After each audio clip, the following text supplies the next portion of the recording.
NDC एडीयू के education platform पर आपका हार्दिक स्वागत है।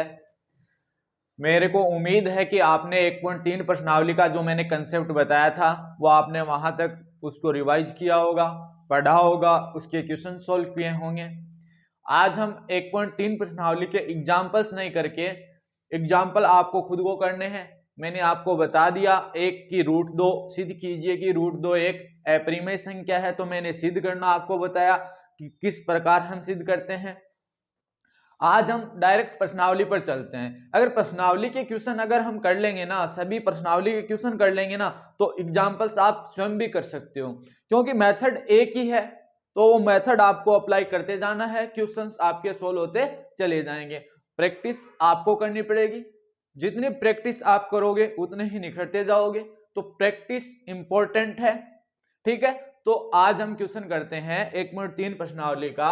पहला क्वेश्चन है हमारे पास कि सिद्ध कीजिए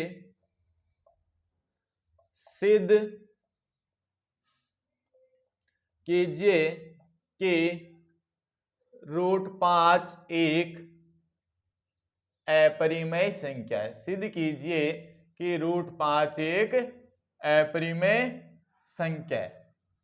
तो देखना इसको कैसे प्रूव करेंगे हमने लास्ट जो हमारा सेशन था, लास्ट की जो क्लास थी, जो पिछली क्लास में हमने ये पढ़ा था कि जो भी हमें अपरिमेयता के बारे में सिद्ध करना होता है, तो सिद्ध करने के लिए सबसे पहले हम उसका उल्टा मानते हैं।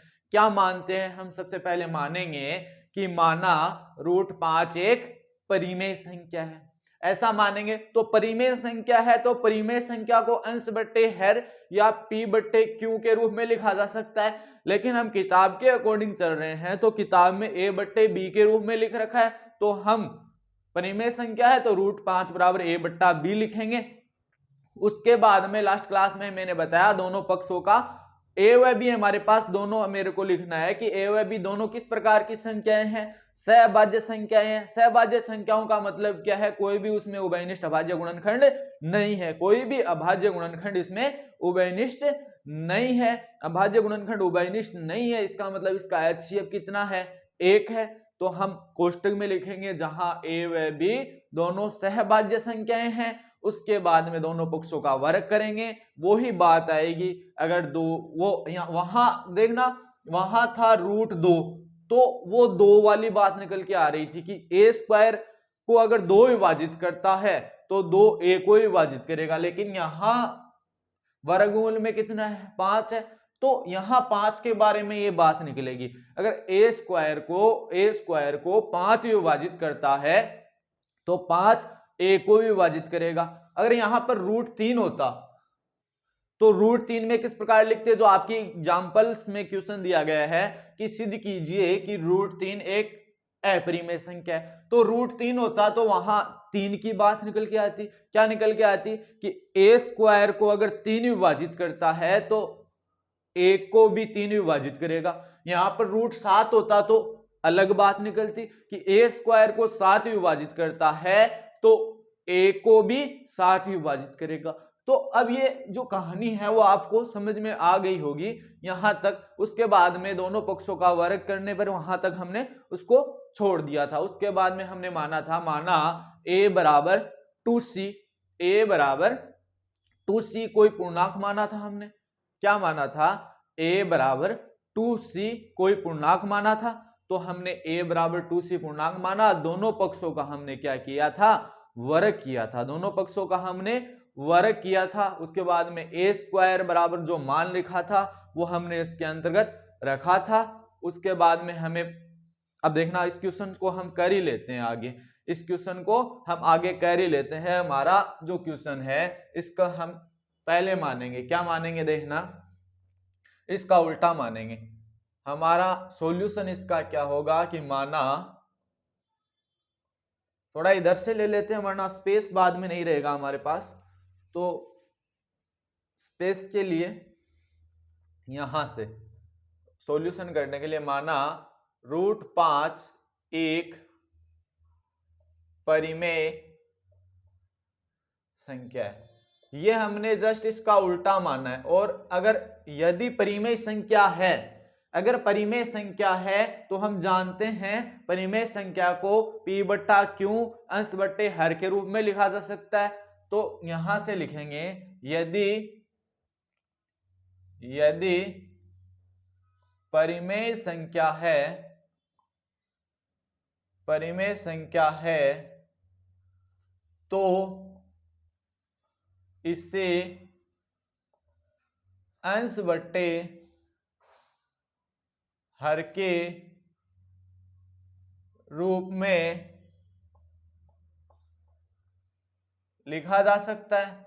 अरे लिखा जा सकता है ना, अंश बट्टे हर के रूप में लिखा जा सकता है। तो किताब में, अपनी जो किताब है उसमें हमने a बट्टा b के रूप में लिखा था। तो अगर ये √5 परिमेय संख्या है तो इसको हम ऐसे लिख सकते हैं ना, √5 बराबर इसमें a बट्टा b के रूप में लिख रखा है, a बट्टा b। अब हम क्या लिखेंगे, जो हमने √2 को सिद्ध किया था तो हमने लिखा था वही बात यहां लिखेंगे। क्या लिखेंगे कि a व b, जहां हमारे पास क्या है, a व b दोनों सहभाज्य संख्याएं हैं, सहभाज्य संख्या। a का मान भी क्या है, कोई पूर्णांक है। पूर्णांक की बात हमारी फर्स्ट क्लास में हुई थी कि 0, 1, 2, 3 और ऋणात्मक वाली जो संख्या है -1, -2, -3, वो संख्याएं कौन सी कहलाती है, पूर्णांक संख्याएं कहलाती है।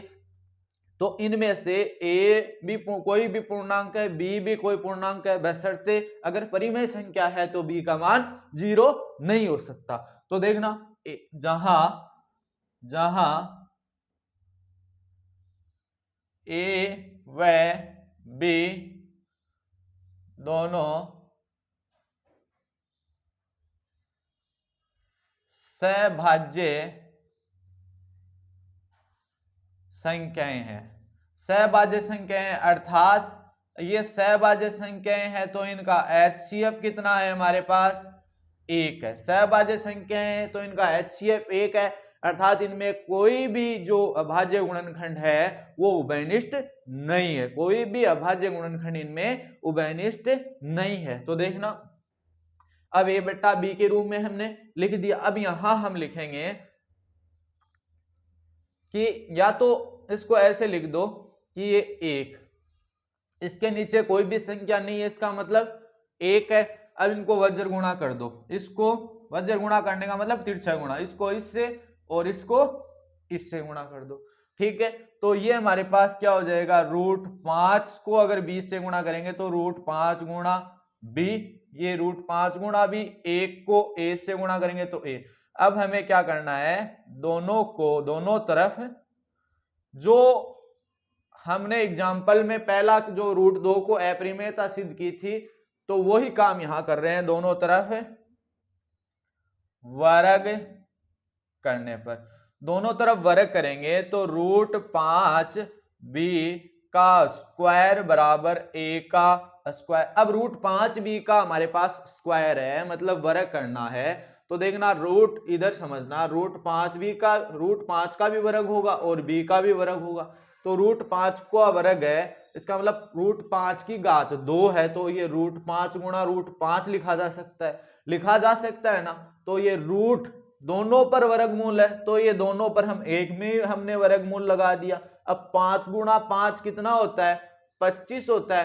5 गुणा 5 25 होता है, तो 25 का वर्गमूल कितना होता है, अरे 25 का वर्गमूल 5 होता है। तो ये इस √5 का जो स्क्वायर है इसकी जगह हम कितना लिख देंगे, 5 लिख देंगे, और b का जो स्क्वायर होता है वो कितना होता है, b स्क्वायर। तो यहां से हमारे पास निकल के आ जाएगा 5b स्क्वायर बराबर a का स्क्वायर, यही होता है। अब ये इनके बीच में कोई भी निशान नहीं है, इनके बीच में कोई भी निशान नहीं है, इसका मतलब कोई निशान नहीं है, इसका मतलब कौन सा निशान है, गुणा का निशान है। जब इसका पक्षांतरण करेंगे यहां पे कोई निशान नहीं है, मतलब ये इस प्रकार लिखा गया है 5 गुणा b स्क्वायर बराबर a स्क्वायर, कोई निशान नहीं था, इसका मतलब गुणा का निशान था। जब ये 5 गुणा का है तो इसका पक्षांतरण हम करेंगे तो ये किस में चला जाएगा, भाग में चला जाएगा। तो हमारे पास क्या निकलेगा कि b स्क्वायर बराबर a स्क्वायर बट्टे 5। तो यहां से देखना, ये बात देखना कि b स्क्वायर बराबर a स्क्वायर बट्टे 5 आ गया। तो यहां से हम एक बात लिख सकेंगे, क्या लिख सकेंगे, वही बात अब एक बात देखना, इसमें 5 का भाग जा रहा है, तो ऐसी ए हमारे पास क्या है, कोई भी पूर्णांक है। यहां a बटा बी के रूप में हमने लिखा है, तो a व b कोई भी पूर्णांक है, लेकिन कैसी संख्याएं हैं, सहभाज्य संख्याएं हैं। अब देखना, a की कोई भी a ऐसी संख्या लो, मैं समझाने के लिए आपको बता रहा हूं कि आपको कैसे समझ में आ जाए आसानी से। a कोई ऐसी संख्या लो जो 5 से, जिसमें 5 का भाग जाता हो। मैंने मान लिया कि 10, a 10 में 5 का भाग जाता है, तो a स्क्वायर कितना हो गया, 100 हो गया। अब देखना a स्क्वायर में देखना 100 में ये a स्क्वायर है, इसमें 100 में 5 का भाग जा रहा है ना, कितनी बार, 20 बार, तो a में भी तो 5 का भाग जा रहा है 2 बार। अब आपने बोला सर आपने 10 ही क्यों लिया, क्योंकि हमें देना ही किसका भाग है, 5 का ही देना है, तो हमें ऐसी कोई संख्या लेनी है जिसमें 5 का भाग जाता हो। अब देखना एक कोई और संख्या ले लो, कि मैंने मान लिया 15, a का मान 15 है, 5 का भाग जाता है, a स्क्वायर बराबर 225, तो 225 में भी 5 का भाग जाएगा ना, 5 चौक 20 और ये 45 बार, तो a में भी तो 5 का भाग जा रहा है 3 बार।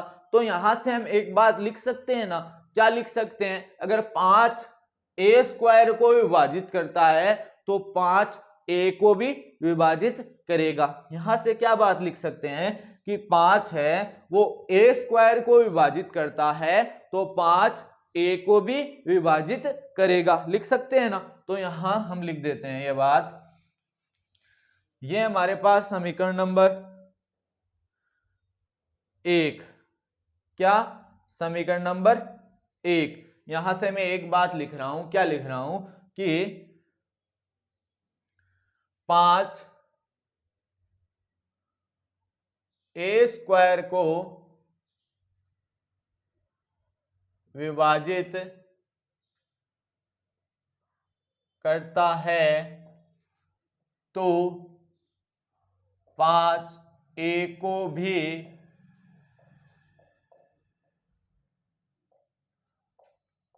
विभाजित करेगा, कि 5 a स्क्वायर को विभाजित करता है तो 5 a को भी विभाजित करेगा। मैंने आपको ये बात बता दी है कि कैसे विभाजित करेगा, कैसे नहीं करेगा, मैंने आपको ये बात बिल्कुल अच्छे तरीके से समझा दी है।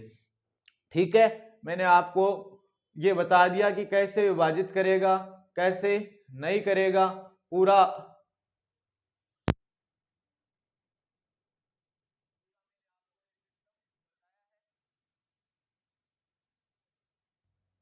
तो देखना ये 5 है वो a स्क्वायर को विभाजित करता है, तो 5 a को भी विभाजित करेगा।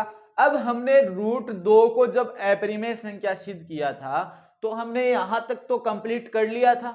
अब वहां पर हमने क्या माना था, वहां पर √2 था, अंदर 2 था, तो यहां से छोड़ के जब हम आगे गए थे यहां तक इतना करके, तो √2 वाली में हमने आगे वाले में क्या माना था, कि माना a बराबर 2c कोई पूर्णांक है। वो कब माना था, जब यहां पर 2 था, जब √2 को हम अपरिमेय संख्या सिद्ध कर रहे थे। अगर √3 को कर रहे होते तो क्या मानते, माना a बराबर 3c कोई, माना a बराबर 3c जहां पर c कोई पूर्णांक है।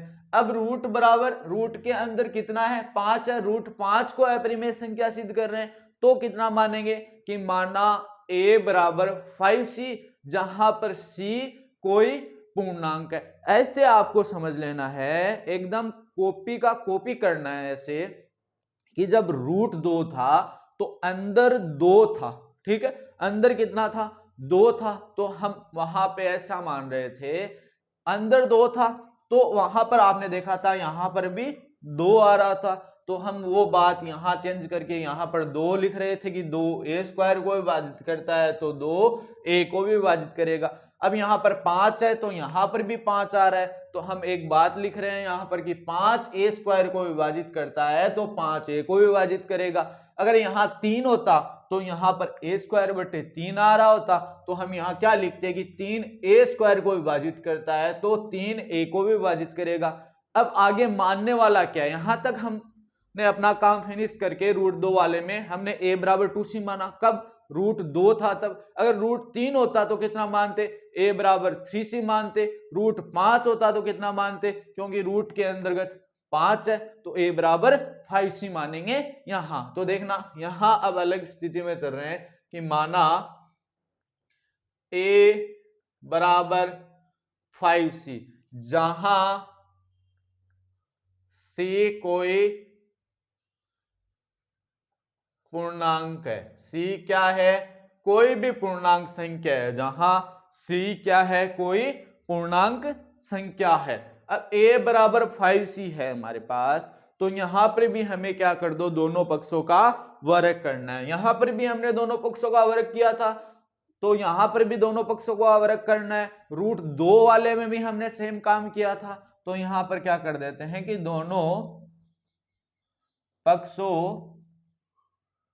का वर्ग करने पर, दोनों पक्षों का वर्ग करने पर, तो इसका वर्ग करते हैं a का स्क्वायर और ये 5c का स्क्वायर, तो ये कितना आ गया? a स्क्वायर बराबर 5 का स्क्वायर 25 और ये c स्क्वायर। 5 का स्क्वायर 25 और ये c स्क्वायर। देखना अब आप समीकरण 1 से यहां से a स्क्वायर का मान अगर यहां पुटअप करना चाहें, a स्क्वायर का मान देखना यहीं से, देखना समीकरण 1 से a स्क्वायर बराबर 5b स्क्वायर है ना, ये रहा a स्क्वायर बराबर 5b स्क्वायर है ना, अरे है ना, a स्क्वायर बराबर 5b स्क्वायर। तो यहां अगर a स्क्वायर की जगह हम मान पुट करना चाहें, यहां लिखेंगे कि समीकरण 1 से मान रखने पर, किसका मान रखने पर? a स्क्वायर का। समीकरण 1 से मान रखने पर a स्क्वायर का कितना है? 5b square. तो a स्क्वायर की जगह 5b स्क्वायर बराबर 25c स्क्वायर। अब देखना 5 5 पचम 25, ये कितना आ गया? b स्क्वायर बराबर कितना आ गया? 5c square. अरे b स्क्वायर बराबर 5c स्क्वायर आ गया। तो देखना इसको हम ऐसे भी तो लिख सकते हैं ना कि 5c स्क्वायर बराबर b स्क्वायर। बात तो एक ही है, 5c स्क्वायर को पहले लिख दिया और b स्क्वायर को बाद में लिख दिया। अब इनके बीच में कोई निशान नहीं है, इसका मतलब गुणा का निशान है। वो ही बात यहां वाली, यहां पे इनके बीच में कोई निशान नहीं था, इसका मतलब गुणा का निशान था। यहां पे गुणा का निशान है, तो जब ये 5 उधर पक्षांतरण करेंगे तो किसका हो जाएगा? भाग का हो जाएगा। तो ऐसे लिख सकते हैं ना कि c स्क्वायर बराबर b स्क्वायर बटे 5, अरे लिख सकते हैं ना ऐसा। तो वो ही बात यहां से कि 5 से विभाजित होने वाली कोई संख्या b है, b स्क्वायर है। तो 5 अगर b स्क्वायर को विभाजित करता है तो 5 किसको भी विभाजित करेगा? b को भी विभाजित करेगा। 5 से जिस संख्या में कोई भी ऐसी पूर्णांक संख्या मानो कि जिसमें 5 का भाग जाता हो, मैंने मान लिया कोई भी संख्या, ऐसी संख्या मान ली 5 ही है, a का मान, b का मान अगर 5 है तो b स्क्वायर का मान 25 होगा। अगर देखना b स्क्वायर का मान 25, तो 25 में 5 का भाग जा रहा है, तो b का मान 5 था, 5 में भी जा रहा है ना 5 का भाग। इसका मतलब यहां से भी वो बात लिख सकते हैं ना कि b स्क्वायर को अगर 5 विभाजित करता है तो 5 b को भी विभाजित करेगा। वो बात भी हम यहां लिख सकते हैं। तो मैं इधर लिख रहा हूं साइड में, यहां लिख रहा हूं कि b स्क्वायर को 5 विभाजित करता है तो 5 b को भी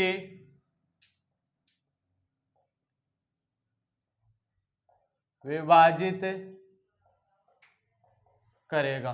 5 b स्क्वायर को विभाजित करता है तो 5 b को भी विभाजित करेगा। ठीक है, अब देखना हमने ये बात लिख दी। अब यहां से एक बात हम देखना चाह रहे हैं कि 5 में a में भी 5 का भाग जा रहा है और b में भी 5 का भाग जा रहा है, दोनों में 5 का भाग जा रहा है। इसका मतलब हमने दोनों को सहभाज्य संख्या यहां पर मानी थी, a व b दोनों सहभाज्य संख्या थी, और इसमें सहभाज्य संख्या होने का अर्थ क्या था? कोई भी इसमें उभयनिष्ठ अभाज्य गुणनखंड विद्यमान नहीं था, लेकिन दोनों में 5 का भाग जा रहा है। इसका मतलब क्या बात हुई कि इसमें कोई ना कोई एक 5 तो जरूर है जो इसमें उभयनिष्ठ है। कैसे? जैसे मैं आपको एग्जाम्पल देता हूं कि यहां हम लिख रहे हैं कि ए में भी 5 का भाग जा रहा है, बी में भी 5 का भाग जा रहा है। तो देखना, मैं एक एग्जाम्पल के तौर पे यहां लिख रहा हूं कि ए कोई संख्या, कोई पूर्णांक संख्या मानो जिसमें 5 का भाग जा रहा है। मैंने मान लिया ए बराबर 15 है। बी ऐसी कोई संख्या मानो जिसमें 5 का भाग जा रहा है। मैंने मान लिया बी बराबर कोई संख्या 10 है। क्यों? क्योंकि कोई भी पूर्णांक संख्या मान सकते हैं, कोई भी पूर्णांक संख्या मान सकते हैं। मान ली भाई ए में भी 5 का भाग जा रहा है, बी में भी 5 का भाग जा रहा है। यहां से हमने बात लिखी है, तो क्या ए बराबर हम ऐसा लिख सकते हैं कि 3 गुणा 5 होता है, बी बराबर 2 गुणा 5 होता है। तो देखना दोनों में 5 उभयनिष्ठ है ना, दोनों में 5 है ना। तो क्या हम यहां से ऐसा लिख सकते हैं ना, ये हमारे पास यहां पर, ये हमने तो माना था कि इसमें सहभाज्य संख्याएं हैं और कोई भी उभयनिष्ठ गुणनखंड नहीं है, लेकिन यहां तो हमारे पास उभयनिष्ठ गुणनखंड आ रहा है। HCF एक के अलावा 5 HCF निकल के आ रहा है यहां से। तो इसका मतलब यहां से ये बात हमारे पास ऐसे क्यों निकल के आ रही है ऐसी बात? क्योंकि हम यहां ऐसे लिखेंगे कि जो हमारे द्वारा जो मानी गई जो परिकल्पना थी, वो हमारे द्वारा मानी गई परिकल्पना गलत थी। क्यों गलत थी? क्योंकि √5 तो हमें पता है अपरिमेय संख्या ही है, लेकिन हमने माना क्या है कि वो एक परिमेय संख्या है। तो यहां से लिखेंगे कि यहां विरोधाभास प्रकट होता है, क्योंकि ए व बी में एक के अतिरिक्त एक अन्य उभयनिष्ठ संख्या कम से कम 5 भी है। एक अन्य उभयनिष्ठ संख्या 5 भी है, अतः हमारे द्वारा मानी गई परिकल्पना गलत है। तो √5 एक अपरिमेय संख्या है। ये बात लिख दोगे ना आप? कैसे? जो हमने फर्स्ट वाले जो √2 को जब हमने अपरिमेय संख्या सिद्ध किया था, तब हमने ये बात लिखी थी। क्या लिखी थी? कि ये विरोधाभास प्रकट होता है यहां पे। क्यों होता है विरोधाभास प्रकट? क्योंकि हमने यहां पर माना था कि ये दोनों सहभाज्य संख्या और सहभाज्य संख्याओं का HCF एक होता है, लेकिन यहां पर तो इसमें भी 5 का भाग जा रहा है, ए में भी बी में भी 5 का भाग जा रहा है। तो इसका मतलब दोनों में कोई ना कोई उभयनिष्ठ 5 तो होगा ना, तभी 5 का भाग जाएगा। इसका मतलब HCF 5 के निकल के आ रहा है। तो एक के अतिरिक्त एक अन्य उभयनिष्ठ संख्या 5 है। तो विरोधाभास प्रकट होने का कारण क्या है कि हमारे द्वारा की गई जो परिकल्पना थी वो गलत थी, अतः √5 एक परिमेय संख्या है। ये आपको स्वयं को लिखना है, मैं यहां लिख देता हूं कि यहां से स्पष्ट होता है, यहां से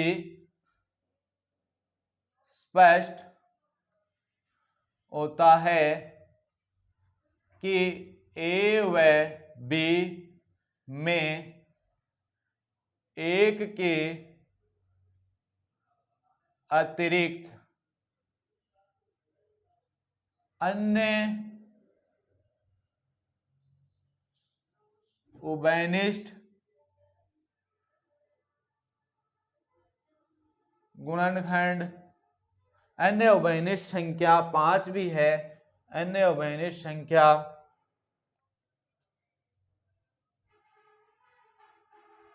5 भी है, अतः यहां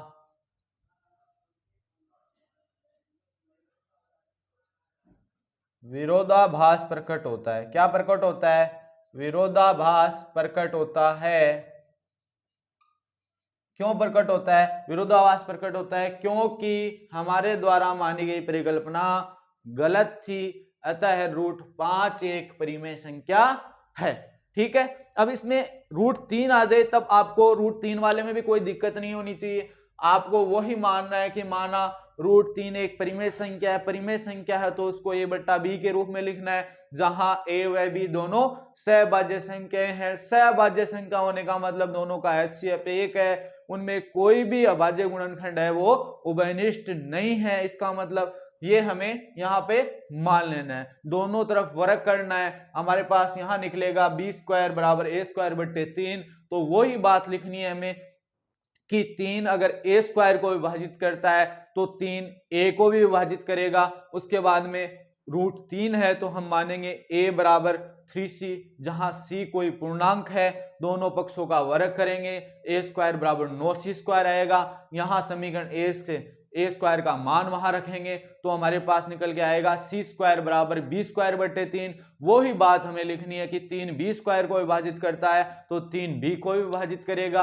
अतः यहां पर इसमें एक के अतिरिक्त 3 भी उभयनिष्ठ संख्या है, यहां विरोधाभास प्रकट होता है, हमारे द्वारा मानी गई परिकल्पना गलत थी। अतः √3 एक परिमेय संख्या है। ठीक है, अब देखना एक क्वेश्चन एक तरीके का और देखते हैं, इससे क्वेश्चन नंबर 2। क्वेश्चन नंबर 2 हमारे पास क्या है। अब उससे पहले मैं आपको कुछ बात बता दे रहा हूं, कुछ बात बताऊंगा कि अब जो इनके अलावा जो क्वेश्चंस आएंगे ना, इनके अलावा जो क्वेश्चन आएंगे ना, उनमें इतना हमें जोड़ नहीं आएगा, इतना जोड़ नहीं आएगा, वो क्वेश्चन आराम से हो जाएंगे। ये क्वेश्चन का जो मेथड था ना वो थोड़ा लंबा था, इस क्वेश्चन का मेथड, वो आपको मेथड है वो भी फिक्स है, इसका जो मेथड है वो भी फिक्स है कि इसको कैसे करना है। अकेली रूट में आए संख्याएं तो उनको इसी प्रकार सिद्ध करेंगे। ठीक है, अकेली जो रूट में आए संख्याएं उनको इसी प्रकार सिद्ध करेंगे। अगले वाला क्वेश्चन देखना, क्वेश्चन नंबर 2 हमारे पास क्या है। क्वेश्चन नंबर 2 हमारे पास है, सिद्ध कीजिए 3 + 2√5 एक अपरिमेय संख्या है। सिद्ध कीजिए 3 + 2√5 एक अपरिमेय संख्या है, ये हमें सिद्ध करना है। तो इस क्वेश्चन को करने से पहले मैं आपको कुछ बेसिक ज्ञान देता हूं कि अगर कोई संख्या होती है, आपको पता है 3 तो परिमेय संख्या ही है, ये इस प्रकार कोई संख्या लिखी गई है जैसे 1 + √2, 6 - √2, 6 - 2√2। तो अब ये संख्या आपको पता है कि एक परिमेय संख्या है, परिमेय संख्या में अगर अपरिमेय संख्या को जोड़ा जाता है तो वह निकलने वाली संख्या भी कैसी होती है, अपरिमेय संख्या ही होती है। वह निकलने वाली संख्या भी कैसी होती है, अपरिमेय संख्या ही होती है। आपको पता है 6 भी परिमेय संख्या है, क्यों, इसको p/q के रूप में लिख सकते हैं, 6/1। ये -√2, ये √2 आपको पता है अपरिमेय संख्या है। जब किसी परिमेय संख्या से अपरिमेय संख्या को घटाया जाता है तो जो परिणाम होता है वह भी हमारे पास क्या होती है, अपरिमेय संख्या ही होती है। तो देखना ये 6 - 2√2 है, तो परिमेय संख्या से अपरिमेय संख्या घटाई जा रही है, तो ये भी कैसी संख्या है, अपरिमेय संख्या ही है। यहां से तो हम बता सकते हैं कि यहां पर किसी परिमेय संख्या में ये 2√5, ये √5 हमने बताया था अपरिमेय संख्या है, तो ये 2√5 है 3 में, तो ये अपरिमेय संख्या इसमें जुड़ रही है। ठीक है, अब देखना मैं एक और कि ये आपको पता है इस प्रकार की कोई संख्या है 2√5, अब इनमें कोई निशान नहीं है, इसका मतलब इनके बीच में गुणा का निशान है, इनके बीच में कोई निशान नहीं है, इसका मतलब गुणा का निशान है। 2 आपको पता है परिमेय संख्या है, परिमेय संख्या जब किसी अपरिमेय की संख्या के साथ गुणा होती है तब भी क्या आती है, हमारे पास आने वाली संख्या अपरिमेय संख्या आती है, तब भी आने वाली संख्या क्या आती है, हमारे पास अपरिमेय संख्या आती है। या ये ऐसे तो बता सकते हैं, लेकिन हमें तो यहाँ पर क्या करना है, सिद्ध करना है हमें। तो यहाँ पर ये 2 परिमेय संख्या थी, √5 हमें पता है अपरिमेय संख्या है। जब परिमेय संख्या का गुणन किसी अपरिमेय संख्या से होता है तो वो हमारे पास क्या होती है, अपरिमेय संख्या हमारे पास होती है। अब यहां से तो हम बता सकते हैं, अब देखना ये 3 परिमेय संख्या थी, 2 का गुणन √5 के साथ हो रहा है, तो ये अपने आप में अपरिमेय संख्या होगी। जब इसको 3 के अंतर्गत जोड़ा जा रहा है तो जोड़ने पर जो बनने वाली संख्या होती है वो भी अपरिमेय संख्या होती है। अब इसको भी हमें उसी तरीके से करना है, लेकिन यहाँ थोड़ा छोटा मेथड है। इस प्रकार के जो क्वेश्चंस आते हैं कि जहां अकेली संख्या इस प्रकार नहीं हो कि √5, √3, √7, √11। इनको हमें इस प्रकार अपरिमेय संख्या सिद्ध करना हो तो इनके ना तो कोई इधर गुणा में कुछ हो, ना इधर यहाँ पे जोड़ में ऐसे कुछ हो, ना इधर ऐसे कुछ इसके ऐसे भाग में कुछ हो, सिर्फ ये इस प्रकार अकेली हो, तो इन संख्याओं को हम अपरिमेय सिद्ध उस तरीके से करते हैं जो हमने पीछे कर लिया। ऑलमोस्ट सेम मेथड रहेगा इनका भी, लेकिन ये जो मेथड रहेगा उनसे छोटा रहेगा थोड़ा, कि कैसे करते हैं। अब देखना, इस प्रकार का जो मेथड है वो आपको ध्यान में रखना है। मैं एक बार वापिस बता देता हूं आपको कि जैसे हमारे पास ये √5 अकेली वाली संख्या है, √3, √2, √7 कि देखना वर्गमूल के अंतर्गत अकेली संख्याएं आ रही है, तो इनका जो हम निकालेंगे ना, इनको अपरिमेयता सिद्ध करेंगे। इनकी अपरिमेयता सिद्ध पिछले वाले मेथड से करेंगे, अपरिमेयता सिद्ध पिछले वाले मेथड से करेंगे। अब जैसे ये ओनली 4 अकेली आनी चाहिए, अब ऐसी आ जाए 2√5, 3√5, अगर आगे कुछ भी आ जाए, कुछ भी जुड़ जाए, कुछ भी घट जाए ऐसे, तो अब जो अपरिमेयता सिद्ध करेंगे वो उस वाले मेथड से नहीं करेंगे। ऑलमोस्ट सेम रहेगा मेथड, लेकिन जो भी अप्लाई करना है वो जो अब हम करेंगे उस तरीके से हमें अप्लाई करना है। ठीक है, तो देखना इसको कैसे करेंगे हम, अब करते चले जाते हैं। देखना, समझना, इसको भी हमें शुरू में वैसे ही मानना है, जो भी दिया गया है उसका हमें उल्टा मानना है कि अपरिमेयता हमें सिद्ध करनी है। तो हमें पता है कि ये है तो अपरिमेय, लेकिन सिद्ध करने के लिए हम क्या मानेंगे कि माना 3 + 2√5 एक परिमेय संख्या है। यहां से हम मानेंगे कि माना, क्या माना कि 3 + 2√5 एक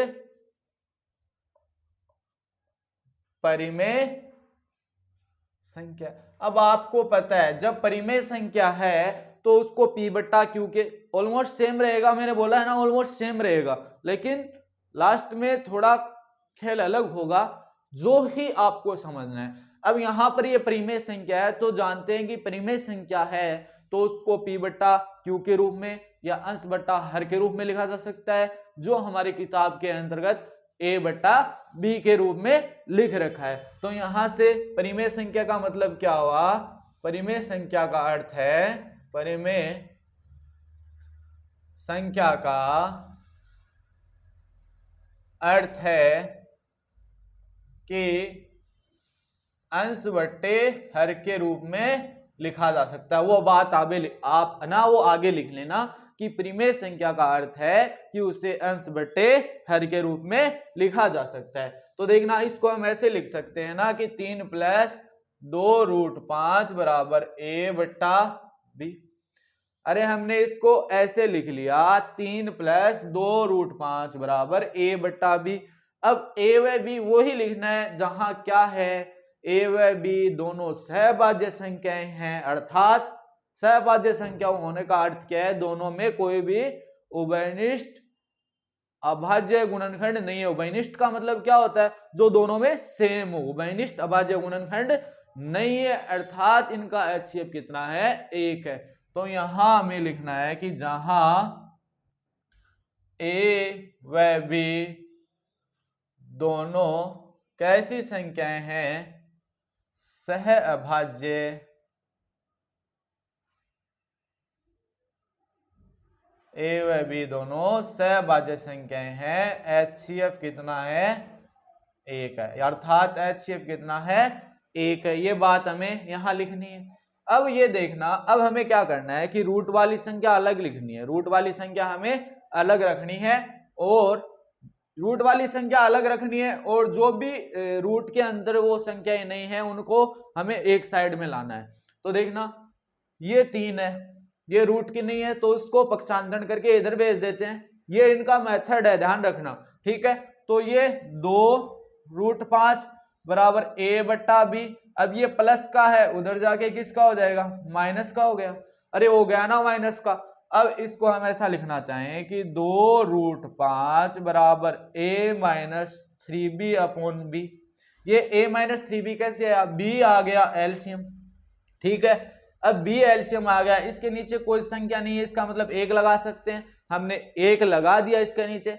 अब b में जब b का भाग दिया तो 1 आया, 1 को अंश वाली संख्या a से गुणा किया तो a, बीच में माइनस का निशान, उसके बाद में जो लसा आया है b, एलसीएम लघुत्तम b आया है, उसमें हर वाली संख्या 1 का भाग दिया, जब b में 1 का भाग दिया तो b ही आया, b को अंश वाली संख्या 3 से गुणा किया तो 3 को b से गुणा किया तो 3 भी आ गया। अब देखना इनके बीच में मैंने क्या बताया, जो भी रूट के अलावा जो भी संख्याएं हैं उनको हमें एक तरफ रखना है और जो रूट वाली जो संख्या है उसको हमें एक तरफ रखना है। अरे यही बताया ना, जो रूट वाली जो संख्या है उसको एक तरफ रखना है और जो बिना रूट वाली जो संख्या है उनको एक तरफ रख दो।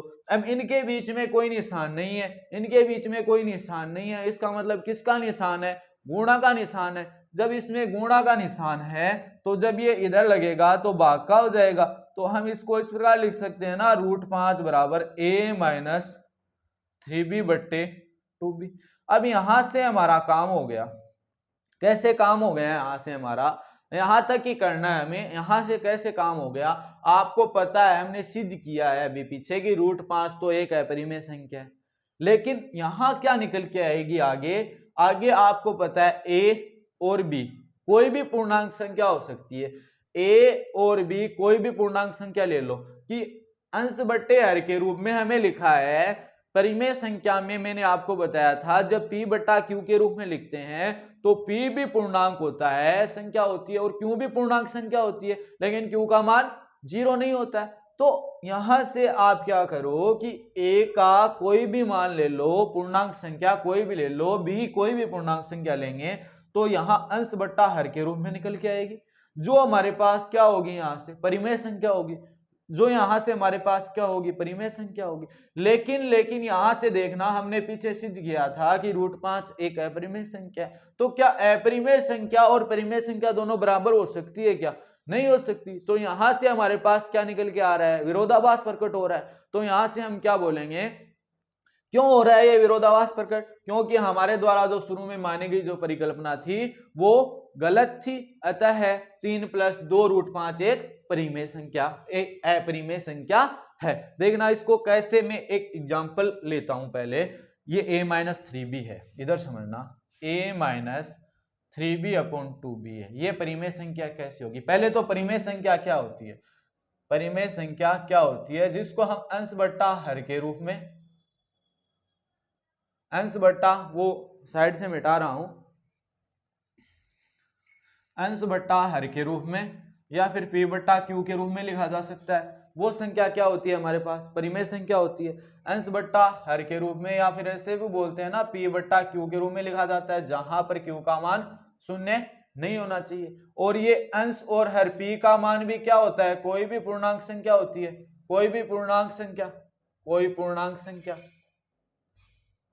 यहां q का मान भी पूर्णांक संख्या होती है। अरे q का मान भी क्या होती है? पूर्णांक संख्या होती है, लेकिन q का मान बशर्ते 0 नहीं होना चाहिए। अब यहां इसने क्या कर रखा है, हमें माना था यहां पे हम a बट्टा b के रूप में लिख रहे हैं, तो a कोई भी पूर्णांक संख्या, b कोई भी पूर्णांक संख्या, b का मान 0 नहीं हो सकता। आप a का मान कोई भी पूर्णांक संख्या ले लेते हैं, माना मैंने a बराबर 4 है और b बराबर मैंने मान लिया 1 कोई पूर्णांक संख्या है, ठीक है। अब देखना 4, a की जगह इसमें 4 रखें, ये पूर्णांक संख्या ही तो है 4, -3 गुणा b की जगह 1 रखें अपॉन 2 गुणा b की जगह 1 रखें। 4 - 3 को 1 से गुणा करेंगे 3, 4 - 3 1, 2 को 1 से गुणा करेंगे 2। तो देखना 1/2 परिमेय संख्या है ना, लेकिन 1/2 अर्थात a - 3b, इसमें कोई भी a व b का मान पूर्णांक रखेंगे हम तो ये परिमेय संख्या यहां से निकल के आएगी। लेकिन आगे वाली कौन सी संख्या है? अपरिमेय संख्या है। हमने सिद्ध किया है कि √5 एक अपरिमेय संख्या है। तो अपरिमेय संख्या और परिमेय संख्या दोनों बराबर हो सकती है क्या? नहीं हो सकती। तो यहां से क्या हो रहा है? विरोधाभास प्रकट हो रहा है। ये विरोधाभास प्रकट क्यों हो रहा है? क्योंकि हमने जो शुरू में जो परिकल्पना की थी वो गलत थी। हमने शुरू में ही गलत मान लिया था कि 3 + 2 √5 एक परिमेय संख्या है, लेकिन है कौन सी? ये तो एक अपरिमेय संख्या है। तो यहां से वो बात लिखेंगे, यहां इनको हम शब्दों में लिखेंगे, देखना इसको शब्दों में लिखेंगे कि कि ए व बी के किसी भी पूर्णांक मान के लिए, किसी भी पूर्णांक मान के लिए, लेकिन b बराबर क्या नहीं होना चाहिए, 0 नहीं होना चाहिए। अगर b यहां 0 रख देंगे तो अपरिभाषित हो जाएगा, लेकिन b बराबर 0 नहीं के लिए लेकिन b बराबर 0 नहीं के लिए क्या होगी, a माइनस 3b/2b एक परिमेय संख्या होगी जो √5 एक अपरिमेय संख्या